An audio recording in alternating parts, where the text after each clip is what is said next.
If you're seeing the something went wrong error on Google Gemini on your iPhone, don't worry.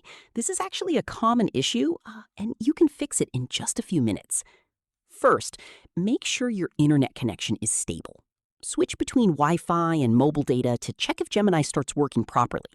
A weak or unstable connection is one of the main reasons for this error. Next, close the Gemini app completely and reopen it.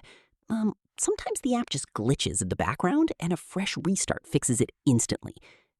Now, go to your iPhone settings, scroll down, and tap on General. Then, Software Update. If there's an update available, install it. Outdated iOS versions can cause Google Gemini errors. Also, open the App Store and update the Google Gemini or Google app.